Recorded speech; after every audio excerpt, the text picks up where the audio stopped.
Hello. Happy Friday. I want to read to you from a little devotion today called Streams in the Desert, and it is by L.B. Kalman. And um, a friend of mine gifted this to me this last year, and therefore it is special to me. And because she's special, and she is also a fellow widow that our tragedies brought us sisterhood and friendship. So today's devotion is from obviously January 17th, and the scripture it's based out of is Daniel 6:20. Daniel, servant of the living God, has your God, whom you serve continually, been able to rescue you? We find the expression the living God many times in the scriptures. And yet it is the very thing we're so prone to forget. We know it is written, the living God, but in our daily life, there's almost nothing we lose sight of as often as the fact that God is the living God. We forget that how he is now exactly what he was 3,000 or 4,000 years ago. And he has the same sovereign power, and that he extends the same gracious love towards those who love and serve him. We overlook the fact that he will do for us now what he did thousands of years ago for others, simply because he is the unchanging living God.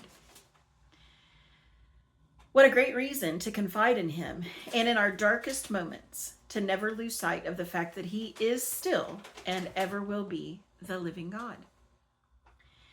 Be assured, if you walk with him, look to him, and expect help from him, he will never fail you.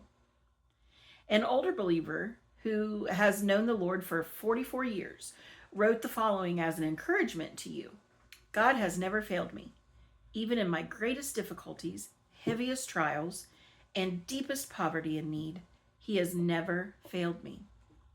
Because I was enabled by God's grace to trust him, he has always come to my aid.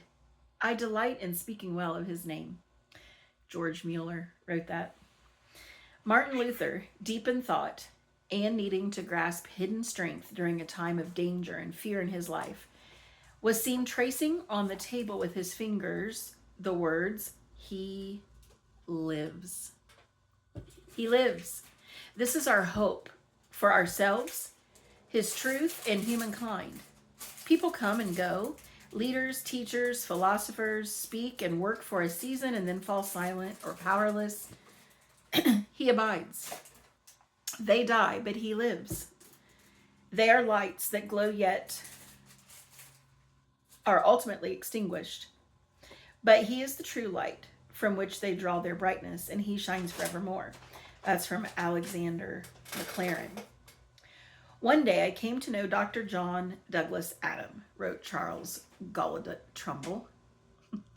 I learned he considered his greatest spiritual asset to be his unwavering awareness of the actual presence of Jesus. Nothing sustained him as much, he said, as the realization that Jesus was always actually present with him. This realization was totally independent of his own feelings, his worthiness, and his perceptions on how Jesus would demonstrate his presence. Furthermore, he said Christ was the center of his thoughts. Whenever his mind was free from other matters, it would turn to Christ. Whenever he was alone, and no matter where he was, he would talk out loud to Christ, as easily and naturally as to any human friend. That's how very real Jesus' actual presence was to him. And that is also how he has been with me. Especially, I